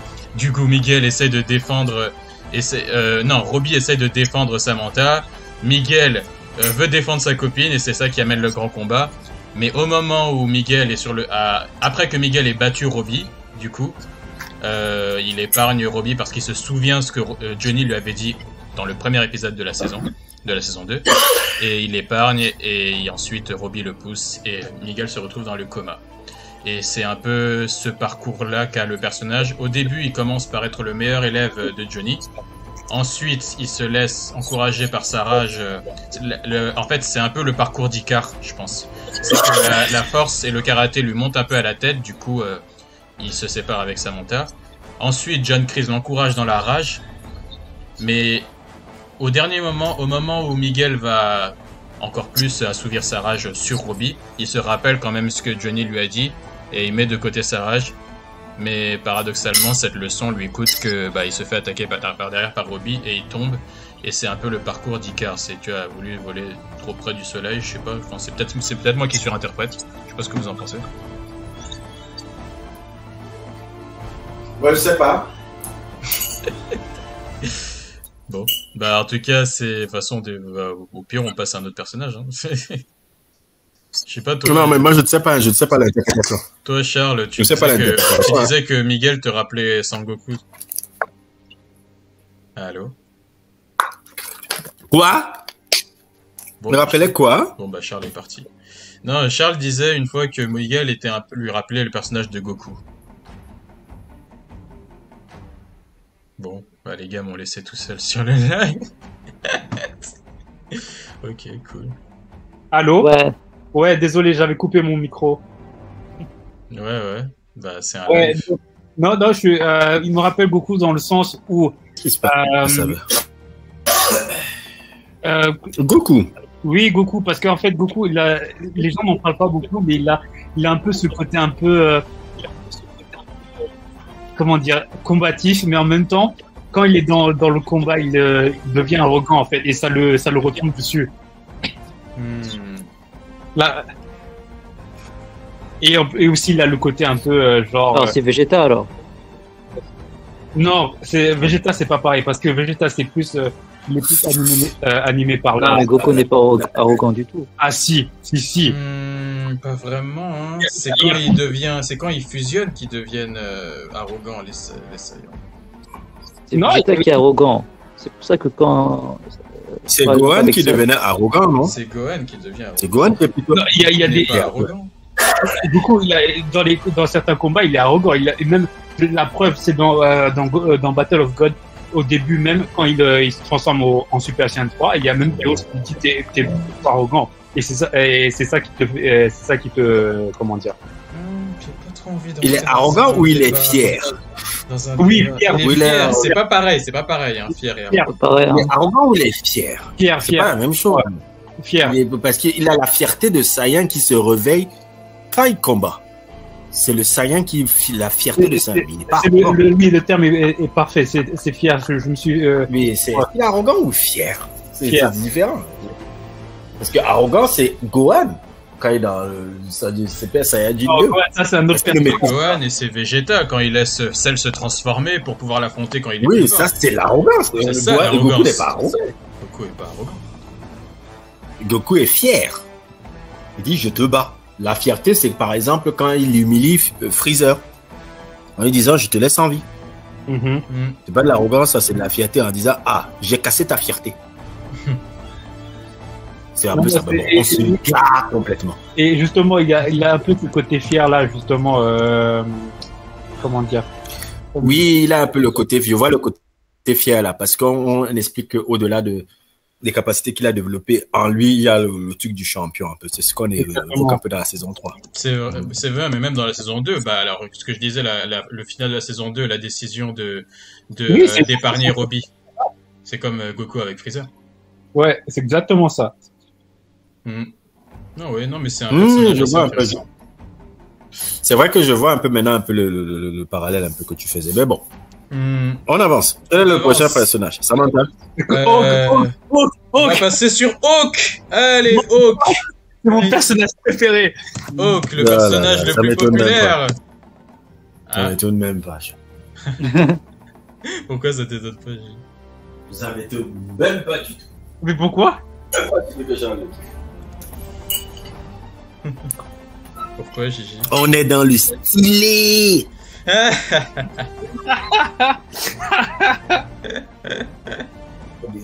Waouh. Mais attends, Hawk, il est pas stylé. Comme ça, t'es superficiel. J'avais pas dit. Non, mais attends. Je savais, Charles. Attends, pause, Hawk, il est pas stylé. Il a dit qu'il est pas stylé. J'ai pas dit qu'il est pas stylé, il est stylé. Mais non, je savais que ça allait être ton personnage. Non, attends, pause. Je confirme. C'était pas une question, c'était une confirmation. Oui, je sais, je dis. Et moi, je dis, je sais. Je dis oui. Et je dis, je savais. Je savais que parce qu'il est stylé, c'est ton personnage. Non, mais attends. Gigi. Charles disait que justement, il dit qu'il le trouve pas stylé. Donc. C'est ça que je dis. Et tu le trouves pas stylé en fait. Non, parce que moi je l'aime bien parce qu'il me fait penser à Gohan justement. Je suis pas d'accord. Attends, on avance. Les théories sur les Dragon Ball là. Oui, laissons Dragon Ball d'un peu. Ouais, laissons Dragon Ball. Mais je vais expliquer je vais vous expliquer après qu'on aura terminé le live. Parce que là, ça fait du boucage un peu là. Voilà, GAA là. Non, ça n'a rien à voir avec Gohan. Déjà, Hawk n'est pas un héritier. Hawk n'a pas de... Gohan, son père, c'est un Saiyan, c'est le Goku. Hawk n'a aucun héritage. Déjà, on ne sait pas qui est le père de Hawk. C'est quelqu'un qui se faisait bully. Enlève le côté héritage. Même, Gohan se faisait pas... Frère, faut arrêter avec Dragon Ball, là, continuez, oui. Bref, oui. Bref, non, mais pourquoi j'aime Hawk parce que, en fait, c'est l'évolution du personnage, surtout après, il y a encore beaucoup plus intéressant dans la saison 3 et 4, mais dans les deux premières saisons, tu vois vraiment son développement, mais aussi que il avait besoin d'un Johnny Lawrence dans sa vie en fait. C'est ça. Bah, oui, c'est la thématique qu'on va parler parce que au-delà des je vais résumer rapidement ce qu'il fait dans la. Vas-y, résume, c'est mieux. Allez, continue avec Hawk. Ouais, alors let's go. Le personnage de Hawk à la base, il s'appelle Eli et c'était l'un des amis du groupe d'amis de Miguel. Et le problème c'est qu'il est, tout queue et surtout il a une déformation à la lèvre, ce qui fait, du coup il se faisait bully pour ça et il avait pas confiance en lui et il pleurait et sa mère lui disait mais tu sais tu es parfait comme tu es mon chéri gna. Sauf que ça ne l'aidait pas du tout évidemment, oui évidemment. Et ensuite du coup quand il a vu que Miguel a battu ses bullies, il a voulu rejoindre Cobra Kai, mais sauf que comme il est tout cuss, Johnny il l'envoie se faire chier, il lui dit non mais t'as vu avec ta lèvre, t'es dégueulasse, casse-toi, nous on veut des vrais mecs ici. Et le truc c'est que il dit le truc c'est que Eli lui dit mais pourquoi tu parles comme ça, moi à la base je veux que tu m'entraînes pour devenir plus fort, donc pourquoi est-ce que t'es comme ça? Johnny lui dit ouais mais avec ta lèvre là ça me dérange, ça m'empêche de me concentrer, si vraiment tu veux pas que je regarde ta lèvre, fais quelque chose, change ton personnage, prends confiance en toi, lève les épaules, s'il le faut mets-toi un tatouage d'aigle sur le dos et fais-toi une crête, comme ça distraira les gens, on verra plus ta lèvre là, parce que ta lèvre là ça me distrait. Et ce qui se passe, c'est que le personnage d'Eli, il part. Et du coup, dans cette scène, on se dit Johnny, c'est un connard, c'est le méchant, il est pas tolérant. Et surprise, grosse surprise, parce que là, c'est bon, on est dans la partie spoil. Surprise, le Hawk décide de troller Johnny, il le prend au mot, il se met un tatouage d'aigle sur le dos, il se met une crête. Et du coup, bah, il vient voir Johnny, il lui dit c'est comment? Et Johnny lui dit merde, non, je te respecte. Et du coup, c'est là, il commence, Johnny le prend avec lui. Hein? Sa personnalité change complètement. En fait, non, sa personnalité elle change pas. Il l'avait en lui depuis le début. Oui, c'est juste que, voilà, il était trop couvé. Il était trop couvé dans si tu es parfait comme tu es. Non, t'es pas parfait comme tu es. Tu dois devenir la meilleure version de toi-même. Et c'est pour ça que le personnage est l'un des plus inspirants parce qu'on peut s'identifier, même si t'as pas de déformation, à la lèvre ou si tu en as une. C'est un personnage vraiment qui peut parler à tout le monde. Et c'est un personnage qui n'a la particularité, il n'a aucun lien avec ni Daniel ni Johnny. C'est vraiment. Je commence déjà à dire. Il n'y a qu'une femelle pour balancer ce genre de conneries. Oh, t'étais pas obligé. Non, j'étais obligé. Trigger warning. Il n'y a qu'une femelle pour balancer ce genre de conneries que tu es bien. Une femme. Je suis désolé. Je me solidarise totalement de ces propos. Moi aussi. Maurice, tu te désolidarises aussi. Voilà. On tient à préciser que cet homme est marié. Hein. Il fallait que ça sorte. Pourquoi les hommes mariés à chaque fois, vraiment, vous avez... Ah là là, c'est pas, ça nous regarde pas. Bref. Du coup, le personnage de Hawk devient l'un des meilleurs élèves avec Miguel. Ça devient un peu le Krillin de Miguel. Et ce qui se passe, c'est que dans le tournoi final, Hawk... Attends. Tournoi final de la saison 1. Oui, tournoi final de la saison 1, pardon. Ouais. Oui, Hawk se bat contre Robbie. Robbie le bat, il me semble. Oui, il le bat. Il le bat, et du coup, Hawk, dans un élan de rage, parce que... Non, il le bat pas. Il le bat pas. Il perd par disqualification parce que le mec l'a attaqué. Oui, Hawk l'a attaqué par derrière, dans un élan de rage. Parce que le truc, c'est que le problème de Hawk, c'est qu'il a beaucoup de rage et de frustration accumulée de toutes ces années de bully, et il essaye de rattraper ça, en fait. Du coup, il devient plus agressif, même que les bullies eux-mêmes de la série. Et ça forge un peu son personnage dans la saison 1. Et ensuite, bien sûr, il y a un développement. On arrive du coup à la saison 2. Hawk se fait, comme Miguel, il se fait engrainer par Chris, mais sauf que, bon, il n'y a pas grand-chose à engrainer. Hawk est déjà déchaîné. Il y a un affrontement entre Hawk et Miguel à un moment. Oui, voilà, il y a l'affrontement parce que ce qui se passe, c'est que Hawk se fait plus influencer par Chris que les autres. Chris envoie Hawk aller défoncer le dojo de Daniel LaRusso. Parce que Daniel LaRusso rouvre son dojo, en fait. Et du coup, Hawk part avec les gars de Cobra Kai défoncer le dojo de Daniel et voler la médaille d'honneur de Miyagi. Et ce qui se passe, c'est que il y a comment on appelle ça, un conflit interne dans Cobra Kai après cet événement. Il y en a qui sont pas d'accord avec... Déjà, on sait pas qui c'est qui a volé la médaille. Il y a des élèves de Cobra Kai qui quittent Cobra Kai pour aller rejoindre Miyagi-Do à cause de ça. Et il y a du coup une confrontation entre Miguel et Cobra Kai. Miguel se bat avec Hawk pour récupérer la médaille. Donc combat de rivalité entre les deux. Et du coup Miguel récupère la médaille, il va la redonner à Miyagi-Do. Ça j'avais skippé cette partie, mais il va la donner à Robbie, mais Robbie ne dit pas que c'est Miguel qui l'a rapporté. Bref, c'est ça qui amène au combat final de la saison 2. C'est un peu tout ça. Entre-temps, l'ancien meilleur ami de Hawk, Dimitri, ne reconnaît plus son ami. Il essaie de le provoquer pour lui rappeler un peu de ses racines, qu'à la base ils étaient potes, à la base qu'ils étaient geeks, mais Hawk rejette son passé de geek. Et ce qui se passe, c'est que Hawk il veut pas. En gros, dans le combat final de la saison 2, Hawk devient le bully de son ancien ami, Dimitri. Mais le truc, c'est que Dimitri, entre-temps, rejoint Miyagi-Do et il y a une rivalité entre les deux qui commence. Dimitri réussit à battre Hawk par surprise dans le combat final de la saison 2. Il lui donne un coup de pied, il l'envoie dans une armoire à glace, là. Et c'est un peu comme ça que ça se termine pour l'arc de Hawk dans la saison 1 et la saison 2. Et la rivalité entre Dimitri et Hawk sera développée dans les autres saisons plus tard. C'est un peu ça, non, qui se passe pour Hawk? Ouais, c'est ça. Ok, vous en pensez quoi du coup à part Next personnage. Next personnage. Vous avez rien à dire de plus sur Hawk? Yes. Non, mais il n'y a pas encore dit. Ça, c'est pour la saison 2, ça. C'est parce qu'en fait, Hawk, il est plus intéressant dans la 3 et la 4, en fait. C'est ça le truc. C'est vrai. C'est pour ça que j'ai dit next personnage, parce que c'est si on commence à dire. Le personnage de Tori. Tu dis? Mais le personnage de Tori apparaît dans la 2, donc on va d'abord commencer par Samantha. Non. Bah, fait dans l'ordre. Samantha LaRusso. Après, je crois que c'est juste là. Samantha, Tori et Chris qui restent. Ouais, je la déteste. Moi, j'aime ce personnage-là. Pourquoi tu l'aimes, J'aime ce personnage parce que je trouve que, bon... en fait, j'aime le personnage là... pour le fait qu'elle agace les autres, en fait, soi-disant. Ah. C'est normal.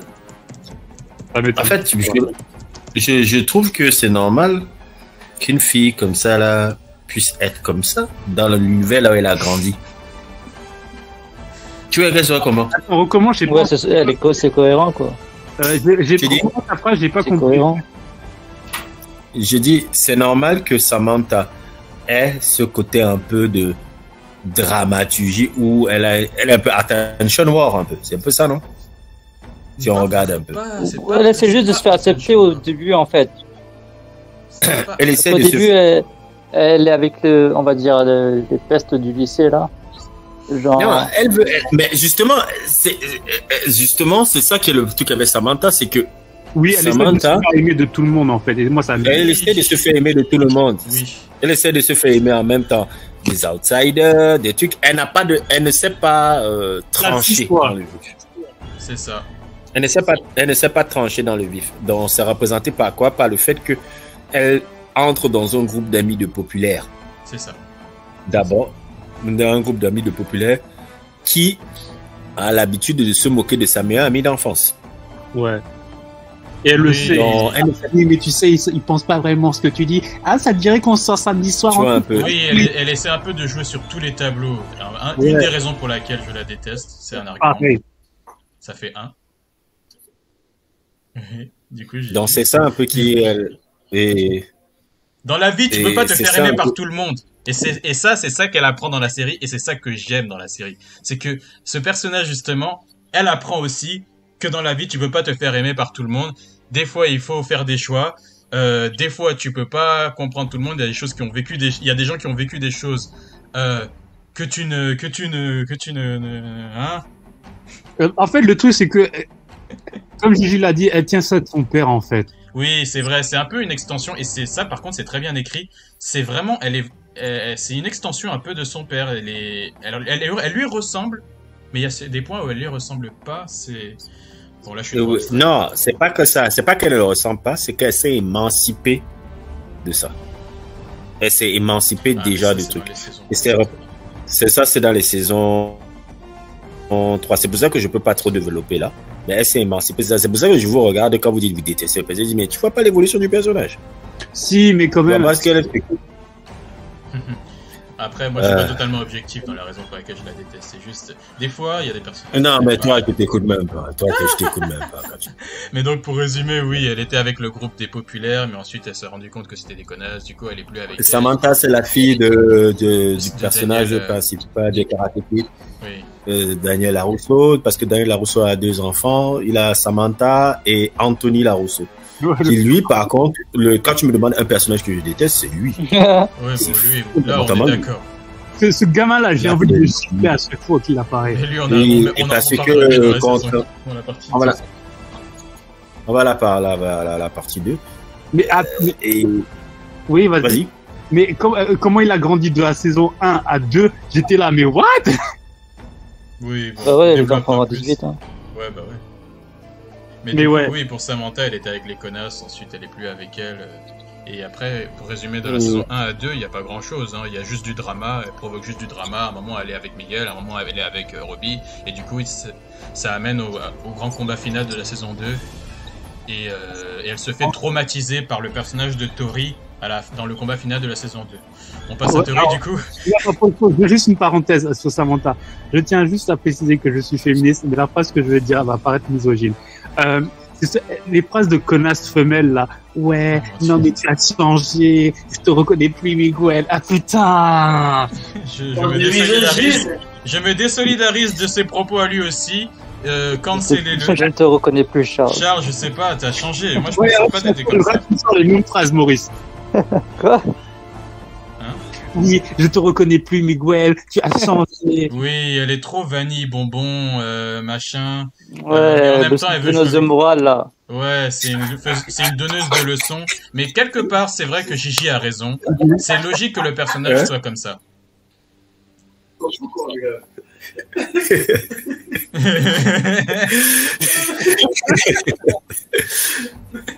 Non, mais c'est le personnage est cohérent. La seule chose incohérente un peu, bon, c'est pas incohérent, c'est une adolescente, c'est que dans la saison 2, avant le combat final, quand elle va faire le bisou à Miguel dans la piscine, mais bon, c'est des adolescents, les adolescents font des bêtises, et même à un moment... Et c'est une adolescente femme en plus. Et c'est une adolescente Mon femme. Dieu. Technical difficulty. Allô les gars, allô, ça a coupé. Ah, ça y est, c'est revenu. Du coup, oui, la rivalité entre Samantha et le personnage de Tori. C'est intéressant de poser le personnage de Samantha qui est un peu grandi avec un peu tout, au personnage de Tori qui, du coup, je vais mettre sa photo. C'est elle, par contre, c'est my girl, c'est mon personnage préféré.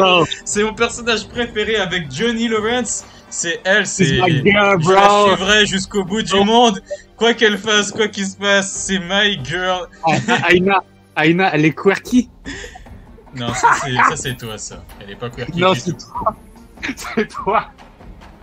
Oui, Charles, oui. Mais Tori fait quoi? Le personnage Tori. Le personnage de Tori apparaît dans la saison 2, donc ça va être rapide. En fait, c'est un personnage qui est pauvre. En fait, c'est un peu Johnny Law. Non, pas vraiment. Mais en gros, elle est pauvre. Et du coup, elle élève seule ses sœurs, je crois qu'elle a des sœurs, et sa mère, elle est droguée ou alcoolique, je sais pas, mais en tout cas, sa mère ne fout rien. Et c'est Tori un peu qui fait tout, elle cumule 3 boulots, et en même temps, comme forcément elle est obligée de sortir le soir après ses boulots, elle se fait agresser par des connards. Donc elle apprend les arts martiaux pour apprendre à se défendre contre le monde, elle apprend le jujitsu et un autre truc, j'ai oublié c'est quoi. Mais du coup, en plus de tous les arts martiaux qu'elle a appris, elle a envie de devenir encore plus forte, donc elle apprend le karaté chez Cobra Kai. Donc elle est pareille, elle a de la frustration accumulée par rapport au fait que la vie n'a pas été clémente avec elle, donc elle a de la rage en elle. Elle s'entend bien avec Miguel, parce que Miguel, à ce moment-là, c'était un peu le mal alpha du dojo Cobra Kai, donc ils sortent ensemble. Mais ensuite, quand elle le voit s'embrasser avec Samantha à la soirée de l'avant-dernier épisode de la saison 2, elle vrille, quoi. Et du coup, ce qui se passe, c'est que le lendemain au lycée, elle vient dans la salle de l'enregistrement de, comment on appelle ça, des annonces. Aina, tu veux jouer là. Là, tu bandes là. De quoi tu parles? Là, parles? tu es en train de bande. Mais de quoi tu... Continue. Mais qu'est-ce qu'il raconte? Bref, je continue parce que t'es en roue libre, Jean-Jacques. Non, mais du coup, elle arrive dans la salle. Elle arrive dans la salle des annonces du lycée par radio et elle appelle Samantha Larusso. Elle lui dit, Samantha Larusso, je viens te chercher, biche, prépare-toi. Tu sais très bien ce que tu as fait. Et du coup, confrontation dans le couloir. Elle lui dit, ouais, t'as embrassé Miguel, t'as embrassé mon mec. La Samantha, elle commence à parler chinois. Elle dit, ah non, sumimasen deshita. Et du coup, le combat éclate. Et du coup, c'est du japonais, espèce de raciste. Je vois pas de quoi vous parlez, les gars. Et du coup, il y a le grand combat final. Tout le monde essaie de les arrêter, mais Tori, elle veut pas s'arrêter. Tout le monde se bat. Et à un moment, Tori, elle amène Samantha au premier étage. Elle la traîne dans les escaliers. Et en gros, elle prend son bracelet. Elle veut lui laisser une cicatrice. Parce que c'est là que tu comprends que Tori a une haine au-delà du fait que Samantha ait embrassé son mec. Tori déteste Samantha parce que Samantha a la vie qu'elle voulait avoir. Ouais. Et c'est là où ça devient intéressant. C'est là où on est dans une confrontation de lutte des classes. C'est là où on est dans ce thème-là un peu de lutte des classes avec Cobra Kai. C'est plus développé dans les saisons suivantes, mais il y a un peu ce truc-là entre Tori et Samantha. Et c'est pour ça que c'est my girl, c'est une prolo. C'est une prolo. Karate Kid n'est que ça, hein. Oui. Ah oui, c'est vrai, pardon, c'est vrai. Parce que Daniel San vient d'une famille aussi qui n'a pas d'argent. Oui. Et Johnny était riche. Et c'est un self-made man. Et Johnny, elle devrait être riche. Daniel, il en parle dans la saison 1. Quand il essaie de faire couler le truc de Johnny là, et il part voir son concurrent ou un truc du genre pour monter les prix de l'immobilier. Et il dit que genre ouais, on est des self-men. Regarde tous les autres ici, c'est des héritiers. Ah oui, c'est vrai. C'est vrai que ce truc-là, c'est vrai que c'est traité quand même beaucoup dans Cobra Kai et dans Karate Kid, du coup, cet aspect de lutte des classes, mais c'est intéressant. Et c'est pour ça, en plus, c'est pour ça que c'est intéressant que Cobra Kai, c'est vraiment un truc très nuancé. On te dit pas d'un côté les riches c'est les méchants, les pauvres c'est les gentils, parce que t'as des méchants et des gentils des deux côtés, et les méchants deviennent gentils, les gentils deviennent méchants. Le personnage de Daniel... Et ce que j'aime bien aussi, c'est de voir, par exemple, qu'un self-made man, quelqu'un qui est parti de rien pour avoir beaucoup de... comme Daniel Larousseau, et tout, il a un fils qui est un con. C'est vrai, c'est pas développé dans les saisons suivantes, mais oui, le fils de Daniel... c'est très... Bah, je vois ce que tu veux dire, Gigi, et moi aussi, Anthony, il m'énerve, mais tu comprends pourquoi il est un peu comme ça aussi. Pourquoi? Oui, tu comprends. Parce qu'en fait, c'est subtil, mais Daniel, c'est toujours mieux, il s'est toujours plus intéressé à Samantha qu'à Anthony, en fait. Ah, c'est vrai, il y a mais attends. Ça, est-ce que c'est confirmé? Est-ce que Daniel... C'est confirmé. Ils le disent dans les saisons 3 et 4, je pense. 4, ouais. Ah ouais, ça m'a échappé. Ah merde. Allô, Réo. Okay, même avant, parce que dans la saison 1, quand il y a Samantha il y a Daniel qui est dans la salle d'entraînement, là, il y a Samantha qui s'entraîne. C'est genre, il y a Samantha qui a tout, tu m'as toujours entraîné et tout. Et tu vois Anthony qui passe comme ça et tu vois qu'il fait un regard triste, quoi. C'était subtil, ok. Ouais. Ça m'a échappé. Merde, mais dans ce cas, en fait, ouais, tu peux vraiment te mettre du côté de tous les personnages, même ceux qui sont des cons. Et ouais. Il n'y a pas de gentil. Le personnage de Anthony. Il y a juste des points. C'est le futur grand méchant de. C'est le futur grand méchant de la saga, quoi. Ouais, non, bah ça c'est une théorie, mais on va développer ça. Bon, du coup, on a fait théorie, on est passé à Anthony, on peut passer... le méchant? Bon, pour moi, en fait, c'est demain, on va développer ça. Mais pour moi, c'est lui qui va être le... Ah, Anthony va être le grand méchant. Le grand méchant du truc. Parce que ça va un peu encore dans Star Wars. Vous voyez ce que je vous explique dans Star Wars? Ouais. En fait, les Larousseau, les Lorraine, c'est un peu eux qui foutent le bordel un peu à la vallée. Ouais, comme un peu les Skywalker foutent le bordel dans la galaxie. Si Anthony devient le méchant. La vallée, un peu, c'est comme un peu la galaxie, si tu vois un peu. Ouais. La vallée, un peu, c'est un peu comme la galaxie. Le grand méchant, ça serait cool. Ouais, moi je pense aussi. Et s'il devient le grand méchant, ça a du sens en fait. Bah oui. Ça a totalement du sens. Et surtout s'il parce qu'il n'applique aucune des philosophies que son père a appris du Miyagi-Do. Il fait que l'inverse. Et il aura toute la frustration qu'il n'a pas eu de son père en fait. Mais ça, il faut. Voilà, pour pouvoir développer ça, il faut donner des détails de la saison 4 surtout. Mais on y viendra. Bah non, parce que même dans la saison 1 et 2, tu vois que le mec, il est toujours sur ses trucs électroniques là, etc. Et genre, en fait, le truc c'est qu'il n'a pas eu l'attention morale et physique de son père, mais il a eu l'attention monétaire. Voilà. C'est ça. C'est un parallèle avec le beau-père de Johnny. On va développer le personnage demain. Mais c'est ça un peu. Ok. Non, mais on va bien le développer parce que je pense que ça peut être très intéressant. C'est un personnage aussi que je trouve, pour moi, c'est un de mes personnages préférés, même si elle n'est pas très très présente, c'est la mère. La mère? Ouais, la mère de Samantha, quoi, la femme de Daniel. C'est quoi son prénom déjà? Je sais plus. Mais elle est trop cool. Oui, Réo t'a appelé. Sur elle, du coup. Non, parce que il voulait t'appeler, mais tu ne décrochais pas. qui n'est pas dans les affaires et qui essaie de... Le spectateur, je pense que c'est la représentation, le caractère qui représente le spectateur, en fait. En tout cas, elle soutient beaucoup son mari, en tout cas. On Oui, sent que et... c'est quelqu'un qui a accepté son passé, sa part d'ombre et sa part de lumière, et elle est vraiment, c'est vraiment la partenaire parfaite pour le personnage de Daniel LaRusso. Ouais. Et c'est la seule qui essaie de comprendre les choses, en fait. Et... Elle a pas tellement le choix. Elle s'est mariée avec le gars. Ça fait partie du package. À un moment, j'aime trop le moment où elle lui dit est-ce qu'il y a encore un de tes anciens ennemis jurés de Cobra Kai qui va revenir nous emmerder? Et lui il dit non. Attends, en fait, je suis pas sûr, c'est pas sûr à 100%. Elle fait oh mon dieu, mais qui j'ai épousé? Mais bon, ça c'était la parenthèse. C'est-à-dire que, en fait, ce que j'aime chez elle, c'est que si son mari fait des conneries, elle va le dire aussi, en fait. Ouais. Elle essaie d'être elle essaie d'avoir le plus de recul possible malgré qu'elle soit mariée avec Daniel. Et c'est ça que j'aime. En fait, la mère de, ça qui est très intéressant, la mère de la femme de Daniel LaRusso, c'est la version mature que Tori peut devenir. Oui.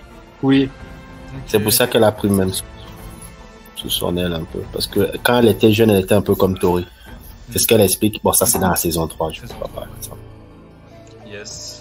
Mais oui, c'est quand même intéressant de voir un couple, parce que en parallèle de tous ces couples divorcés, dont Johnny et son ancienne ex-femme fait partie, en parallèle de toutes ces familles déconstruites de mères célibataires, t'as la famille LaRusso où t'as vraiment un couple fusionnel et ça donne vraiment un équilibre. C'est vraiment l'antithèse de toutes les autres familles dans la série, quoi. Et dans ce qu'on peut observer dans le monde d'aujourd'hui aussi. Mais bon, bref, à part la mère à part la LaRusso, je crois qu'on a dit tous les personnages. À part un peut-être.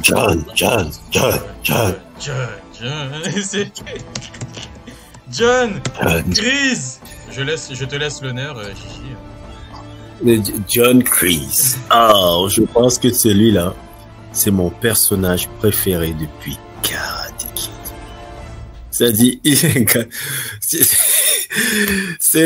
faut comprendre, dans Karate Kid, ce gars-là incarnait un peu, tu vois, un peu la caricature vraiment de l'américain, un peu. C'est-à-dire le gars qui vient du Vietnam, qui croit à la discipline. Je sais pas si tu vois un peu, qui est overboard, l'ancien militaire, qui pense que, tu vois, il est toujours en guerre. Tu vois un peu. La manière dont c'était tout à... Hein, tu dis? Rambo. Mais, il joue même dans Rambo, d'ailleurs, même. Attends, il joue dans Rambo? Ouais, il joue dans Rambo. Ouais. Comme par hasard.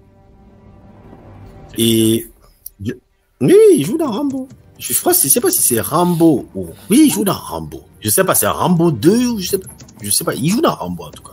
L'acteur Martin Kove joue dans Rambo. Son vrai nom, c'est son vrai Martin nom. Kove. Merde, la mâchoire carrée du gars. Le gars, la tête de l'emploi. Oui, c'est un vrai pratiquant d'art martial. Et je me rappelle un peu, bon père, son âme à mon grand frère, il me racontait des mensonges comme en disant que c'était le frère de Chuck Norris. Pendant des années, n'importe quoi, Marc. Repose en paix, mais n'importe quoi. Mais il a joué dans Rambo 2, ouais. Erickson. N'importe quoi. Il disait que c'était le petit frère de Chuck Norris, le gars. Quel mensonge. C'est des hommes de notre époque, des hommes qu'on n'a plus aujourd'hui. Non, à l'époque, on n'avait pas Wikipédia pour vérifier, donc vraiment. Non, bref. Mais du coup, que fait John Kreese dans la saison 1 et au début? Ouais, John Kreese dans Karate Kid. John Kreese vient de Karate Kid et c'est le créateur de Cobra Kai. Bon, je pense que on va pas parler de son background qu'on voit dans la saison 3. Oui. On va éviter de parler. Oui, on développera plus dans la saison 3 et 4. Ouais, d'accord. Dans la 2, il vient faire le co-coach, le coach. En fait, dans Karate Kid et tout, parce qu'il faut parler de Karate Kid d'abord, pourquoi il est revenu. Karate Kid, c'est le créateur de Cobra Kai. Là où Johnny Lawrence était son meilleur élève. Oui. Et dans Karate Kid, c'est lui... En fait, Karate Kid, c'est pas vraiment Daniel contre Johnny, c'est Miyagi, le maître de Daniel, contre... comment il s'appelle là? Contre Kreese. John Kreese qui est le... Comment on appelle ça? Le créateur. le créateur de Cobra Kai, parce que Miyagi, lui, il croit à le karaté comme défense et peut se défendre. Et l'autre prend le karaté comme pour attaque parce qu'il pense... En fait, c'est toujours la guerre aussi. Et si tu veux même encore plus loin, Miyagi est un ancien militaire. Hein? Oui. Le professeur Miyagi de Daniel LaRusso. La médaille que tu as vue dans Cobra Kai, c'est une médaille quand il était militaire, en fait. D'accord. À travers le truc du karaté, Miyagi et John Kreese continuent la guerre, en fait. Mais de façon indirecte. Vietnam. De façon indirecte. Ouais. C'est en gros à peu près ça. Mais le karaté n'est que le truc. Il continue à être en guerre. Et quand il fait son apparition à la fin de Cobra Kai, la saison 1, là, il réapparaît dans la salle de Johnny et il est content qu'il a repris dans Cobra Kai. C'est que, la guerre continue en fait. Je pourrais encore continuer à vendre ma vision de Cobra Kai partout dans le monde parce que Cobra Kai, c'est pas juste une école qu'il a créée. Cobra Kai, c'est une vision de vie par rapport à son passé qu'on va développer demain. C'est une vision auquel il croit et qui vient d'un traumatisme et de ce qu'il a vécu dans le Vietnam qu'on va développer demain. Et c'est ça un peu que John Kreese voit avec ce dojo qu'il a créé. C'est ça. Ce dojo qu'il a créé. Et quand il voit Johnny Lawrence, son ancien meilleur élève, reprendre ça et fait qu'il ait gagné, comment on appelle ça, le dojo, ça lui redonne une envie de recommencer ça. C'est ça. De recommencer ça et de le reprendre et d'amener à sa philosophie. Parce qu'il trouve que Johnny n'est pas jusqu'au boutiste comme lui. Parce que sa philosophie de Cobra Kai, c'est no mercy.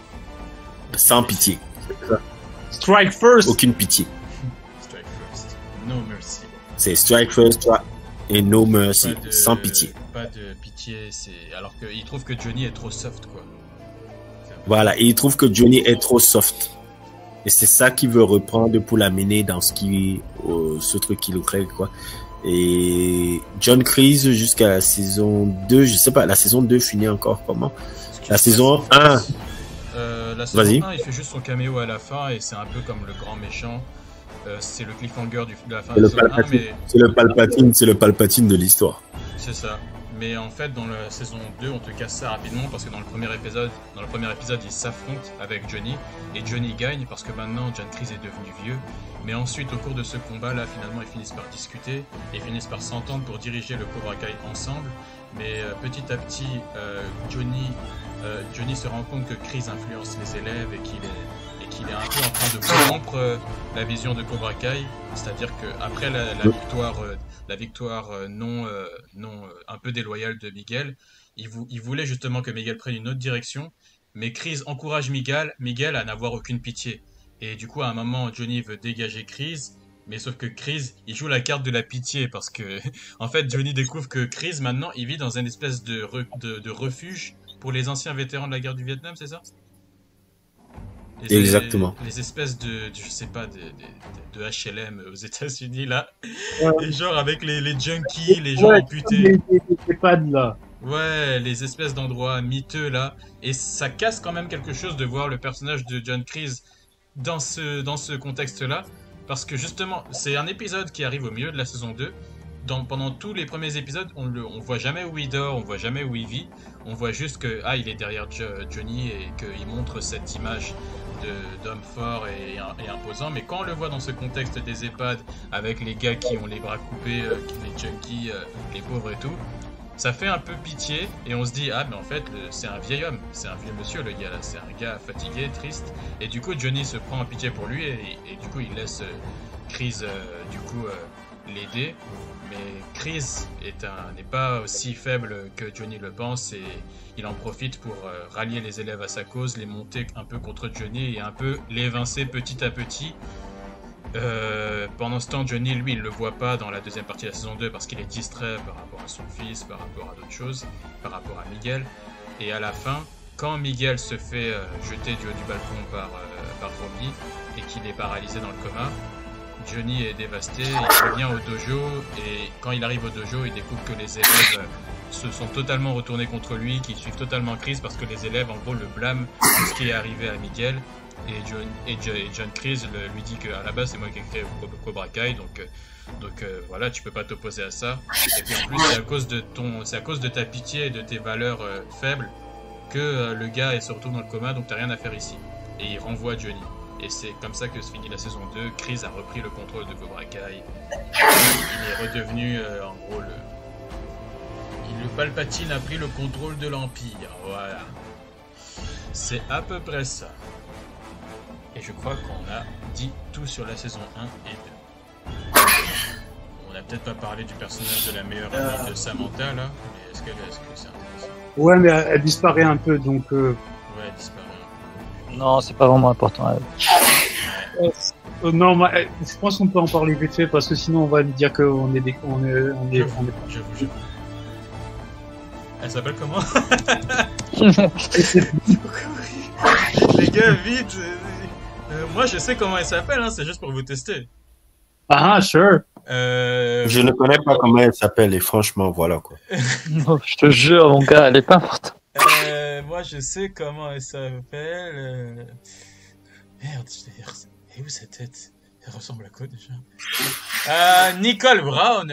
Bon, ça c'est le nom de l'actrice. Son personnage dans Cobra Kai. Oui. Et du coup, vous avez pensé quoi de son personnage? Donc vachement intéressant. Mais encore. Tellement intéressant que je me suis souvenu du personnage. Ouais, bah moi aussi. Elle est jouée par Nicole Brown. Elle s'appelle. Ah ouais. Acteur. Hein? Quoi? C'est pas assez rapide. Ils vont nous mettre sous Twitter et nous. Non. Nicole Brown, ça. Mais attends, elle est même pas sur Wikipédia, ils l'ont oublié. C'est foiré. Du coup, c'est la meilleure amie de Samantha. Et elle rejoint Cobra Kai à la base. Mais ensuite, ça crée des tensions avec Samantha. Et au bout d'un moment, c'est un peu à travers elle que la rivalité se fait avec Tori. Parce que Tori, du coup, commence à traîner avec elle, l'amie de Samantha, avec Nicole Brown. Et au bout d'un moment, voilà, c'est ça. Elle amène du coup à des péripéties de l'histoire. Donc c'est un personnage important. Je vais quand même mettre sa photo. Important, ouais. Vachement. Les gars, je fais de mon mieux. Bon, bref. Hop. Et là, voici, elle est ici. Et en fait, elle va un peu jouer le rôle de confidente, de soutien émotionnel de Samantha, si j'ai bien compris. Voilà. On a oublié personne. Est-ce qu'on précise les rôles secondaires? Il y a aussi les bullies de Miguel. Mais eux, ils reviennent plus tard dans les saisons suivantes. On développera tout ça demain.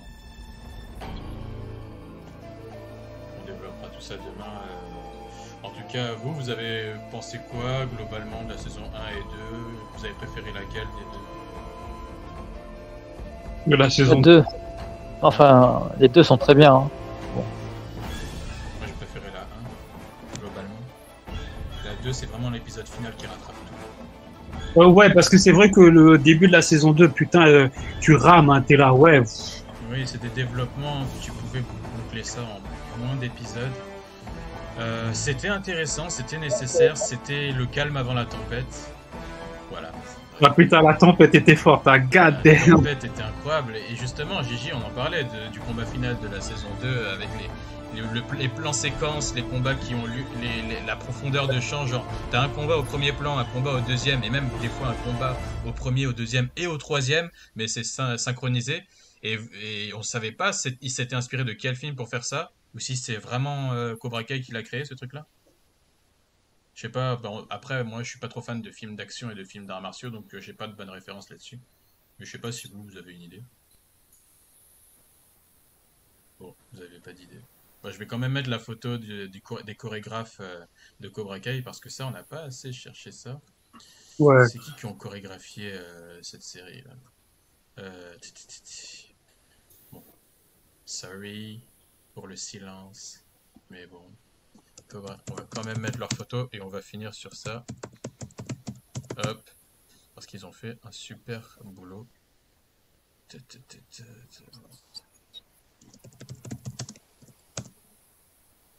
Et puis voilà, je pense qu'après ça, on a tout dit. Cobra Kai, c'est... Putain. Je vais passer sur la version anglaise parce que les français ça sert à rien.